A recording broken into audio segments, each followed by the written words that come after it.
Hello viewers, welcome to ఏకమైస్ academy. ఈరోజు మనం సండే కాబట్టి ఎంసీక్యూ రివిజన్ చేద్దాం. సో 10 ఎంసీక్యూస్ చూపిస్తాను డిఫరెంట్ టాపిక్స్ నుంచి, ఈ వీక్లో న్యూస్లో ఉన్న టాపిక్స్ నుంచి. సో ఆ టాపిక్స్కి సంబంధించిన క్వశ్చన్ అండ్ మీరు దానికి రిలేటెడ్ ఆన్సర్ ఏమనుకుంటున్నారు అనేది కామెంట్ సెక్షన్లో క్వశ్చన్ నెంబర్తో పాటు ఆన్సర్ మెన్షన్ చేయండి. ఫైనల్గా 10 క్వశ్చన్స్ అయిపోయిన తర్వాత అవుట్ ఆఫ్ 10 ఎన్ని ఆన్సర్ చేశారు కరెక్ట్గా అనేది కూడా కామెంట్ సెక్షన్లో చెప్పండి. రైట్, సో ఫస్ట్ క్వశ్చన్ చూద్దాం. With reference to space talking experiment consider the following statements. So ఇది science and technology, especially space technology గురించి related question. So first, it aims to develop and demonstrate technology needed for resemblance and docking and undocking of two small spacecrafts. Tarvata, India will be the first country in the world to achieve this feat. So మరి ఈ ఆప్షన్స్లో ఏ option correct అనేది మీ comment సెక్షన్లో చెప్పండి. So first ఇప్పుడు మనం last 1 month like 1 week current affairs చూస్తే చాలా ఇంపార్టెంట్ ఇండియా యొక్క 2024 స్పేస్ మిషన్స్లో లాస్ట్ మిషన్ ఏంటి అంటే PSLV C60. మనం ఎప్పుడైతే స్పేస్ టాకింగ్ ఎక్స్పెరిమెంట్ని కండక్ట్ చేయడానికి ఒక మిషన్ని డెడికేటెడ్గా లాంచ్ చేసాం. అది December 30th రోజు ఇస్రో లాంచ్ చేసింది. మరి స్పేస్ టాకింగ్ అంటే ఏంటి? సో ఫర్ ఎగ్జాంపుల్ మనం శాటిలైట్స్ని పంపిస్తూ ఉంటాం. శాటిలైట్స్ని పంపించిన తర్వాత దాని ఆపరేషనల్ లైఫ్ ఉంటుంది.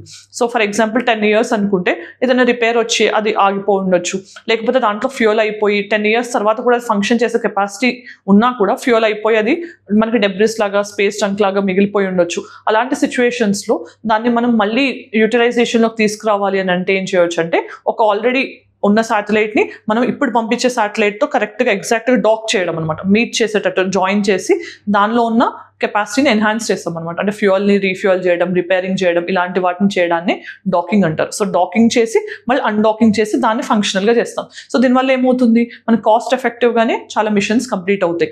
దాంతోపాటు మనకి స్పేస్ డెబ్రిస్ లాంటి ప్రాబ్లమ్స్ తగ్గుతాయి. సో ఇలా మెనీ అడ్వాంటేజెస్ ఉన్నాయి. దానికి సంబంధించిన ఫస్ట్ టెస్ట్ ఇండియా ఎప్పుడు చేసింది అంటే December 30th రోజు PSLV C60 మిషన్తో చేసింది. మరి ఈ మిషన్లో భాగంగా ఏం చేశారు, 2 శాటిలైట్స్ని PSLV C60 చేజర్, టార్గెట్, ఈ రెండింటిని ఆల్మోస్ట్ 220 kgs వెయిట్ ఉన్నాయి ఒక్కొక్కటి, దీన్ని తీసుకెళ్లి లో ఎర్త్ ఆర్బిట్లో పెట్టారు. సో ఈ రెండింటిని డిఫరెంట్ ఆర్బిట్స్లో పెట్టిన తర్వాత మళ్ళీ వాటిని అలైన్ చేస్తారు అనమాట. ఇదంతా ఎక్స్పెరిమెంట్ అనమాట. సో మనం డిఫరెంట్ ఆర్బిట్స్లో ఉన్న శాటిలైట్స్ని సేమ్ ఆర్బిట్లోకి తీసుకొచ్చి డిఫరెంట్ స్పీడ్తో వెళ్ళే వాటిని కూడా సేమ్ స్పీడ్తో మ్యాచ్ అయ్యేలా చేసి అప్పుడు డాక్ చేయగలమా లేదా, అన్డాకింగ్ చేయగలమా లేదా, ఇవి రెండు చేయడానికి మనం కండక్ట్ చేసిన ఎక్స్పెరిమెంట్నే స్పెడెక్స్ అంటాం. రైట్, సో దీంట్లో అంతా కూడా ఇండిజినస్ కంటెంటే వాడారు. సో దీంట్లో మనకి మరి ఫస్ట్ ఆప్షన్ చూస్తే it aims to develop and demonstrate technology needed to rendezvous docking and undocking of 2 small spacecrafts. Correct. Second, India will be the first country. So India first country కాదు, India will be the 4th country to dock. So SpaDeX లాంటి mission conduct చేసిన 4th country. So Russia, USA, China మనకంటే ముందు ఉన్నాయి. So India becomes 4th country. So second option తప్పు కాబట్టి only 1 అనేది correct option. Right, so the first question. Then second question, consider the following statements with reference to Comptroller and Auditor General. So CAG అనేది constitutional body, మనందరికి తెలిసిందే, polity related question. So first, CAG is appointed by President of India under his hand or seal. Second, salary allowances, pensions of CAG are charged on the consolidated fund of India. Third, CAG cannot hold further office under central or state governments. మరి వీటిలో ఎన్ని options correct అనేది comment సెక్షన్లో చెప్పండి. మరి రీసెంట్గా CAG ఎందుకు న్యూస్లో ఉన్నారు అని అంటే డిఫరెంట్ రీజన్స్. సో ఒకటి, మనకి రీసెంట్గా CAG అపాయింట్ అయ్యారు సంజయ్ మూర్తి గారు. దాని తర్వాత రీసెంట్గా గవర్నమెంట్ ఆడిట్స్ ఇంకా ఇంప్రొవైజ్ చేయడానికి అని చెప్పి టూల్ కిట్ని కూడా రీసెంట్గా CAG తీసుకురావడం జరిగింది. సో ఇలా డిఫరెంట్ రీజన్స్ వల్ల CAG న్యూస్లో ఉన్నారు. సో ఫస్ట్ చూస్తే కనుక is appointed by president of India. కరెక్టే. సో మనకు ఆర్టికల్ 148 కింద ప్రెసిడెంట్ ఆఫ్ ఇండియా CAGని అపాయింట్ చేస్తారు. సో ఈ statement correct. So then CAG అనేది కాన్స్టిట్యూషనల్ బాడీ. సో దేనికోసం, గవర్నమెంట్కి సంబంధించిన అకౌంట్స్ ఆడిట్ చేయడానికి మనకు ఒక సెంట్రల్ బాడీ ఉంది, కాన్స్టిట్యూషనల్ బాడీ ఫర్ సేమ్, అంటే CAG అనేది సేమ్ సెంట్రల్ లెవెల్లో స్టేట్ లెవెల్లో రెండింటికి కూడా ఒకటే కాన్స్టిట్యూషనల్ బాడీ ఉంది. సో మనకి మెయిన్గా సాలరీ అండ్ అలవెన్సెస్ అనేవి ఎవరు డిటర్మైన్ చేస్తారు, పార్లమెంట్ డిటర్మైన్ చేస్తుంది. అవి ఎక్కడ ఛార్జ్ చేస్తాం, కన్సాలిడేటెడ్ ఫండ్ ఆఫ్ ఇండియా మీద ఛార్జ్ చేస్తారు. ఛార్జ్డ్ ఎక్స్పెండిచర్ అనేది ఓటబుల్ కాదు, మీకు తెలిసిన విషయం. మేడ్ ఎక్స్పెండిచర్ అనేది మాత్రమే పార్లమెంట్ ఓట్ చేయగలుగుతుంది. Then CAG cannot hold office further under the state or central governments. So CAG అనే వాళ్ళు మనకి 6 years జనరల్గా, 6 years, 65 years ఇలా ఉంటారనమాట. అండ్ మనం వాళ్ళని రిమూవ్ చేయాలన్నా కూడా వాళ్ళ ఇండిపెండెన్స్ని ఎన్షోర్ చేయడానికి అంత ఈజీగా రిమూవ్ చేయకుండా సుప్రీంకోర్టు జడ్జెస్ని ఎలా రిమూవ్ చేస్తామో సేమ్ ప్రొసీజర్ అనేది మెన్షన్ చేస్తారు. సో ఇలా మనం ఇండిపెండెన్స్ ఎన్షోర్ చేస్తున్నాం కదా. మరి ఒకసారి అపాయింట్ అయిన పర్సన్ని సెకండ్ టైం అపాయింట్ చేస్తే జనరల్గా ఏమవుతుంది, గవర్నమెంట్స్కి ఫేవర్గా వర్క్ చేసి వాళ్ళు మళ్ళీ సెకండ్ టైం అపాయింట్మెంట్ కోసం ట్రై చేస్తుంటారు. అలాంటి ప్రొవిజన్స్ ఉండకుండా CAGని ఒకటేసారి అంటే రీఅపాయింట్మెంట్ అనేది లేకుండా చేశారనమాట. సో CAG కెనాట్ హోల్డ్ అనేది కరెక్టే. సో ఫస్ట్ స్టేట్మెంట్ కరెక్టే, సెకండ్ స్టేట్మెంట్ కరెక్టే, అండ్ థర్డ్ కూడా కరెక్టే. కాబట్టి ఆల్ 3 అనేది correct option. Right. Then So which of the following statements regarding hydrothermal vents is correct? So first, hydrothermal vents are underwater hot springs formed when cooled seawater interacts with hot magma beneath the Earth's crust. Second, they was first discovered in 1977 near Galapagos island Ecuador. So మరి వీటిలో ఏ option correct అనేది answer comment section చెప్పండి. మరి ఇది S N T అలానే geography or environment point of view important question. మరి ఇది ఎందుకు రీసెంట్గా న్యూస్లో ఉంది అంటే మనం India deep ocean mission with the name Samudrayaan conduct చేస్తున్నాం. సో సముద్రయాన్ అనేది రీసెంట్గా దీనికి సంబంధించిన ఒక హైడ్రోథర్మల్ వెంట్కి సంబంధించిన క్లియర్ రెజల్యూషన్ ఇమేజ్ అనే దాన్ని మనకి అప్లోడ్ చేయడం జరిగింది. సో దీంట్లో అసలు హైడ్రోథర్మల్ వెంట్స్ అంటే ఏంటో తెలుసుకోవాలి. సో మనకి జనరల్గా ఎప్పుడైతే ఎర్త్ క్రస్ట్లో కొన్ని క్రాక్స్ అనేవి ఫిషర్స్ ఉంటాయి కదా, సో అవి ఫామ్ అయినప్పుడు మనకి మ్యాగ్మా అనేది కింద నుంచి ఎరప్ట్ అవుతూ ఉంటుంది. బట్ పైనుంచి ఓషనిక్ వాటర్ అనేది కూల్ వాటర్ అనేది ఆ హాట్ వాటర్ ఆర్ హాట్ మ్యాగ్మాతో ఇంటరాక్ట్ అయినప్పుడు దాని టెంపరేచర్స్ ఇంకా ఇంక్రీజ్ అయ్యి సో మనకి అది బయటకి ఎరప్ట్ అవుతూ ఉంటుంది అనమాట. దాని నుంచి మనకు వచ్చే అడ్వాంటేజ్ ఏంటి? సో దాని నుంచి జియోథర్మల్ ఎనర్జీ అనేది మనం క్రియేట్ చేసుకోవచ్చు. దాంతోపాటు మినరల్స్ కూడా వస్తూ ఉంటాయి అనమాట. ఆ మ్యాగ్మా నుంచి మనకి igneous, metamorphic and sedimentary rocks వస్తాయి కదా, సో అలా మనకి మినరల్ రిచ్ రాక్స్ కూడా వస్తుంటాయి. సో ఇక్కడ ఫస్ట్ స్టేట్మెంట్ చూస్తే అండర్ వాటర్ హాట్ స్ప్రింగ్స్ అనేది కరెక్టే. And second, they were first discovered in 1977 near Galapagos Island, Ecuador అనేది కూడా కరెక్టే. సో రెండు స్టేట్మెంట్స్ కరెక్టే కాబట్టి both 1 and 2 is the right option. Then fourth question, with reference to red panda, consider the following statements. So first, it is primarily herbivorous, solitary and arboreal species. It is mainly found in the western Himalayan region of India. Third, it is considered as an indicator species of ecological change. మరి వీటిలో ఎన్ని options correct అనేది మీ comment section చెప్పండి. So red panda అనేది రీసెంట్గా ఎందుకు న్యూస్లో ఉంది? సో మనం రాటర్డామ్ జూ నుంచి ఫస్ట్ టైం ఇప్పుడు 2 రెడ్ పాండాస్ని ఇంపోర్ట్ చేసుకుంటున్నాం అనమాట. ఎక్కడికి? పద్మజా నాయుడు జూలాజికల్ పార్క్ ఏదైతే డార్జిలింగ్ వెస్ట్ బెంగాల్లో ఉందో దానికి ఇక్కడ ఇంపోర్ట్ చేసుకుంటున్నారు. మరి ఇంపోర్ట్ చేసుకోవాల్సిన నెసెసిటీ ఎందుకు వచ్చింది అని అంటే మనకి పద్మజా నాయుడు జూలాజికల్ పార్క్ ఏదైతే ఉందో అక్కడ మనం కన్సర్వేటివ్ బ్రీడింగ్ అనేది చేస్తున్నాం అనమాట. అంటే స్పీసీస్ని బ్రీడ్ చేసి వాటి పాపులేషన్ పెంచే టెక్నిక్స్ కండక్ట్ చేస్తున్నారు. సో దానికి సంబంధించి 2 రెడ్ పాండాస్ని మనం రాటర్డామ్ జూ ఏదైతే ఉందో అక్కడి నుంచి ఇంపోర్ట్ చేసుకోవడం జరిగింది. సో ఫస్ట్ స్టేట్మెంట్ చూద్దాం. ఇది ప్రైమరీలీ హెర్బివోరస్ అంటే తెలిసిందే మనకి ప్లాంట్ కానీ ఇలాంటి వాటి మీద ఫుడ్ ఆర్ ప్రైమరీ ప్రొడ్యూసర్స్ మీద డిపెండ్ అవుతాయి. సాలిటరీ అంటే ఏంటి? ఎక్కువగా ఎలోన్గా ఉండటానికి ఇష్టపడతాయి. ఆర్బోరియల్ అంటే ట్రీ మీద ఉండే వాటిని ఆర్బోరియల్ స్పీసెస్ అంటారు. ఎక్కువగా ట్రీ మీద ఉంటుంది. ఏ స్పెషల్ ట్రీ? అది బ్యాంబూని ఎక్కువగా రెడ్ పాండా ప్రిఫర్ చేస్తూ ఉంటుంది. దెన్ ఇది మెయిన్గా వెస్ట్రన్ హిమాలయన్ రీజన్లో ఉంటుంది. ఈ స్టేట్మెంట్ తప్పు. ఎందుకంటే మనకి భూటాన్ కానీ China, India, Myanmar, Nepal, eastern part of Himalayan region లోనే రెడ్ పాండాస్ కనిపిస్తాయి. సో ఈ స్టేట్మెంట్ తప్పు. Then it is an indicator species of ecological change. Indicator species అంటే ఏంటి?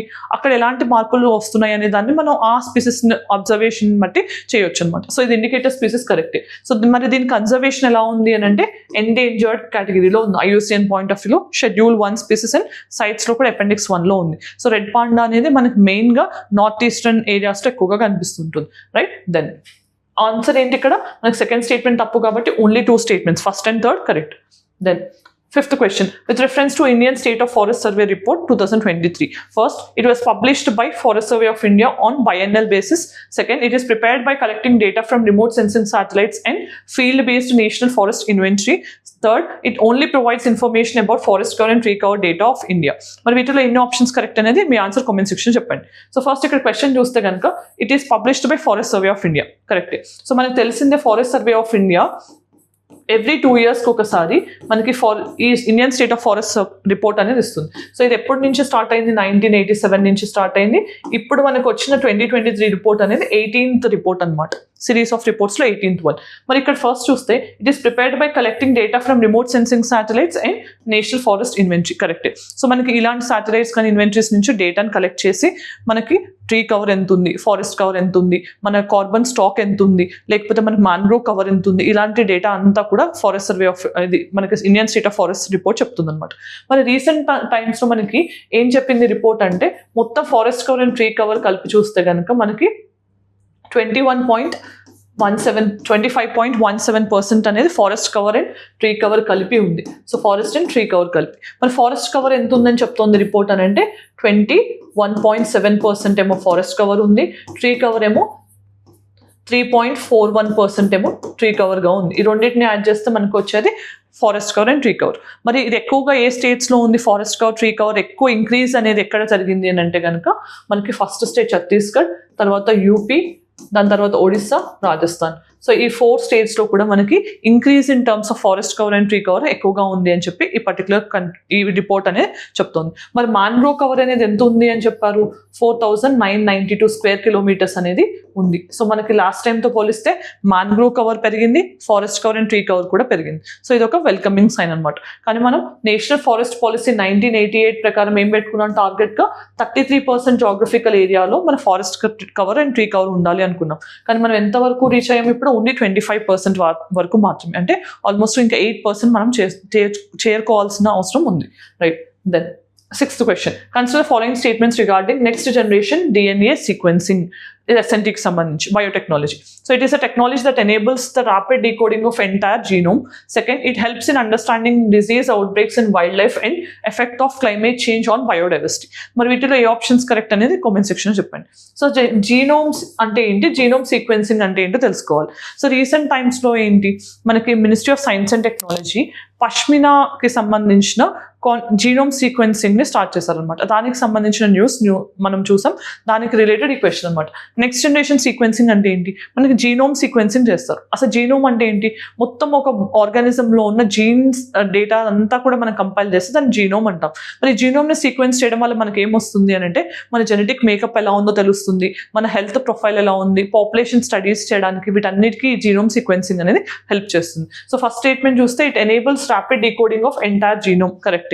Then it helps in understanding disease outbreaks. So మనకి జీనోమ్ ఎలా ఉందో తెలిస్తే ఏ పర్టికులర్ పాపులేషన్ ఎక్కువగా ఏ డిసీజెస్ వస్తున్నాయి ఇలాంటివన్నీ, అండ్ వైల్డ్ లైఫ్ మీద ఎలా ఉంటుంది, అండ్ క్లైమేట్ చేంజ్ ఇంపాక్ట్ అనేది బయోడైవర్సిటీ మీద ఎలా ఉంది, ఇవన్నీ కూడా తెలుసుకోవడానికి ఈజీ అవుతుంది. సో ఆప్షన్స్ ఏంటి, both 1 and 2, right. Then next question.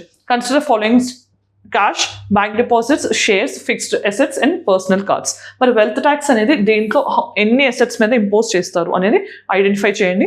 So రీసెంట్గా ఇది ఎందుకు న్యూస్లో ఉంది అని అంటే, వెల్త్ ట్యాక్స్ అనేది మళ్ళీ ఇంపోజ్ చేయాలా లేదా అని ఒక డిబేట్ స్టార్ట్ అయింది. అసలు వెల్త్ ట్యాక్స్ అంటే ఏంటి, సో ఎవరికైతే కనుక ఇప్పుడు మనకి ఈ సోర్సెస్ అన్నిటి నుంచి మనం వెల్త్ అనే దాన్ని జనరేట్ చేసి అవి అన్ఎక్స్ప్లోర్డ్గా కానీ అన్యూస్డ్గా కానీ ఉన్నాయనుకోండి, అలాంటి అసెట్స్ మీద ఒక ట్యాక్స్ అనేది ఇంపోజ్ చేయడానికి 1950s మనం కల్పోన్ కమిషన్ అనేది తీసుకొచ్చారనమాట.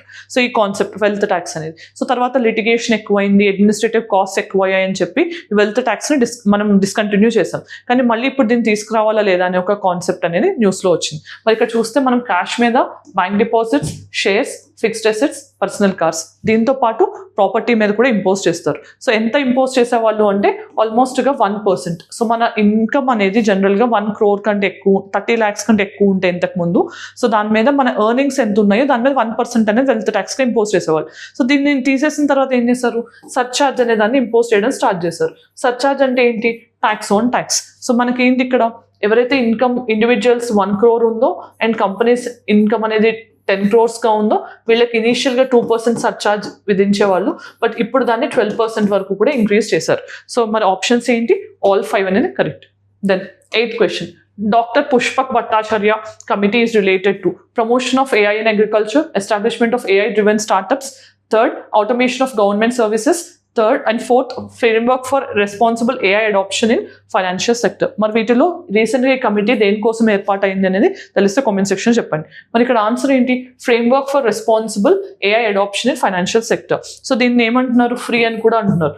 Framework for responsible ethical implication of AI అని కూడా అంటున్నారు. ఫ్రీ ఏఐ అనేది తీసుకొస్తున్నారు. ఎందుకు అంటే ఫైనాన్షియల్ సెక్టర్లో ఆర్టిఫిషియల్ ఇంటెలిజెన్స్ యూజ్ చేసి ఎక్కువగా మ్యానిపులేట్ చేయడం కానీ, టెక్నికల్ ఛాలెంజెస్ వల్ల మనం మనీ లాండరింగ్ ఇలాంటివన్నీ చేసే స్కోప్ ఎక్కువ ఉంది అని చెప్పి బ్యాంక్స్ కానీ, ఎన్బిఎఫ్సిస్ కానీ, పేమెంట్ గేట్వేస్ కానీ, ఇలాంటి వాటన్నిటిని మనం ఆర్టిఫిషియల్ ఇంటెలిజెన్స్ నుంచి ఫైనాన్షియల్ సెక్టర్కి వచ్చే ముప్పు ఏదైతే ఉంటుందో దాన్ని తగ్గించడానికి ఎలాంటి స్ట్రాటజీస్ని, ఎలాంటి ఆబ్జెక్టివ్స్తో మనం ముందుకు వెళ్ళాలి అని చెప్పడానికి ఈ కమిటీని ఏర్పాటు చేయడం జరిగింది. సో ఏఐ ఫైనాన్షియల్ సెక్టర్లో ఉండే ఇంపాక్ట్స్ కోసం ఇది పర్టికులర్ థింగ్ ఏర్పాటు చేశారు. Then 9th, Kanha Bandhavgarh Pench Tiger Reserves are located in which of the following states? So Madhya Pradesh, Assam, Gujarat and West Bengal. So మరి వీటిలో ఏ ఆప్షన్ కరెక్ట్ అనేది ఆన్సర్ కామెంట్ సెక్షన్ చెప్పండి. మరి ఇప్పుడు మనం దీని గురించి ఎందుకు డిస్కస్ చేస్తున్నామంటే, రీసెంట్గా మధ్యప్రదేశ్ ఏదైతే టైగర్ క్యాపిటల్ ఉందో ఇండియాకి సంబంధించి, అక్కడి నుంచి మనం ఛత్తీస్గఢ్కి కానీ, రాజస్థాన్కి కానీ అండ్ యూపీకి కానీ ఇలాంటి స్టేట్స్కి టైగర్స్ని ట్రాన్స్లొకేట్ చేయాలని ఒక ప్రపోజల్ అనేది MOEF చేసిందనమాట. ఆ టైగర్స్ అన్నిటినీ కూడా ఆల్మోస్ట్ 12 to 13 టైగర్స్ని కన్హా నుంచి బాంధవ్గఢ్ నుంచి పెంచ్ టైగర్ రిజర్వ్స్ నుంచి తీసుకుని ఈ స్టేట్స్కి ట్రాన్స్ఫర్ చేస్తారనమాట, ట్రాన్స్లోకేట్ చేస్తారు. దానివల్ల టైగర్ పాపులేషన్ ఎన్హాన్స్ అయ్యే విధంగా కొన్ని మెజర్స్ తీసుకుంటున్నారు. మరి ఆన్సర్ ఏంటి? మధ్యప్రదేశ్. సో మనం కన్హా టైగర్ రిజర్వ్ అనేది ఏం గుర్తుపెట్టుకోవాలి కన్హా టైగర్ రిజర్వ్ గురించి అంటే, ఇది మైకాల్ రేంజెస్ ఏవైతే ఉన్నాయో అక్కడ ఈ పర్టికులర్ టైగర్ రిజర్వ్ అనేది ఉంది. సో మరి దీంట్లో మెయిన్ ఫేమస్ ఏంటి కన్హా పాయింట్ ఆఫ్ వ్యూ అంటే బర్సింగా. సో బర్సింగా అనేది ఈవెన్ మధ్యప్రదేశ్ యొక్క స్టేట్ యానిమల్ కూడా. సో బర్సింగా అనేది దీనికి మస్కట్ అంటే ఒక సింబాలిక్ రిప్రజెంటేషన్గా కూడా చూస్తారు. సో బార్సింగా పాపులేషన్ ఎక్కువగా ఈ కన్హాలో కనిపిస్తుంటుంది. దెన్ బాంధవ్గఢ్ అనేది ఏంటి? సో ఇది కూడా మధ్యప్రదేశ్లోనే ఉంది. ఇక్కడ మెయిన్ యూనిక్నెస్ ఏంటి అంటే బాంధవ్గఢ్ ఫోర్ట్ అనేది ఉంటుంది. సో ఈ బాంధవ్గఢ్ ఫోర్ట్ అనేది మనకి వింధ్యా అండ్ సత్పురా రేంజెస్ మధ్యలో ఉంటుంది. సో బాంధవ్గఢ్ ఫోర్ట్ అనేది ఎందుకు ఇంపార్టెంట్ అంటే మనకి మొత్తం రాయల్ బెంగాల్ టైగర్కి సంబంధించిన హైయెస్ట్ డెన్సిటీ ఆఫ్ టైగర్స్ వరల్డ్లో ఇండియాలో ఎక్కువగా బాంధవ్గఢ్లో కనిపిస్తుంటాయి అనమాట. దాని తర్వాత పెంచ్ అనేది పెంచ్ రివర్ ఏదైతే దీని నుంచి ఫ్లో అవుతుందో దాని నేమ్ మీద ఇక్కడ పెట్టడం జరిగింది. సో ఇలా ఈ 3 టైగర్ రిజర్వ్స్ కూడా చాలా చాలా ఇంపార్టెంట్ అండ్ ఇవన్నీ కూడా మధ్యప్రదేశ్ స్టేట్లోనే ఉన్నాయి. సో ఆన్సర్ వచ్చేసరికి A. Then last question, exercise Surya Kiran recently seen in news అనేది ఏ కంట్రీస్ మధ్యలో ఎక్సర్సైజ్? అది శ్రీలంక ఇండియానా, Malaysia India, or Nepal India and Myanmar India? మరి ఇక్కడ సూర్యకిరణ్ అనేది ఇండియా అండ్ నేపాల్కి సంబంధించిన బైలాటరల్ ఎక్సర్సైజ్. సో మనం ఇక్కడ ఇది 18th ఎడిషన్ అనేది రీసెంట్గా నేపాల్లో కండక్ట్ చేశారు. దానికి సంబంధించిన క్వశ్చన్ ఇది. సో రీసెంట్గా హ్యూమానిటేరియన్ అసిస్టెన్స్ కానీ డిజాస్టర్ టైంలో మనం ఎలా దాని ప్రాబ్లమ్ని సాల్వ్ చేయాలి జాయింట్ కోఆపరేషన్తో అని చెప్పి దాన్ని రెసిప్రొకేట్ చేయడానికి ఈ ఎక్సర్సైజ్ని నేపాల్లో కండక్ట్ చేశారు. 18th ఎడిషన్ అనేది రీసెంట్గా జరిగింది. సో ఇలాంటి క్వశ్చన్స్ చూసుకోవాలి. Right. Then practice question, consider following statements regarding operation greens. So operation green అనేది దేని గురించి అనేది 3 స్టేట్మెంట్స్ ఇవ్వడం జరిగింది. ఈ 3 స్టేట్మెంట్స్లో మీకు ఏ ఆప్షన్ కరెక్ట్ అనిపిస్తే ఆన్సర్ కామెంట్ సెక్షన్ చెప్పండి. దెన్ ఈ రోజు మనం వీక్లీ MCQ రివిజన్లో భాగంగా ఈ వీక్లో కనిపించిన 10 ఇంపార్టెంట్ టాపిక్స్ నుంచి డిఫరెంట్ క్వశ్చన్స్ ప్రాక్టీస్ చేసాం. సో ఈ టాపిక్స్ అనేవి మన డైలీ కరెంట్ అఫైర్స్లో కానీ వీక్లీ కరెంట్ అఫైర్స్ రౌండప్లో కానీ మ్యాచ్ అవ్వకుండా డైవర్సిఫై చేయడానికి ట్రై చేస్తున్నాను. సో దట్ మీకు ఎక్కువ అడ్వాంటేజెస్గా ఉంటుంది. సో ఈ వీడియో మీకు నచ్చినట్లయితే మీ ఒపీనియన్ కామెంట్ సెక్షన్ చెప్పండి. Thanks for watching. All the very best.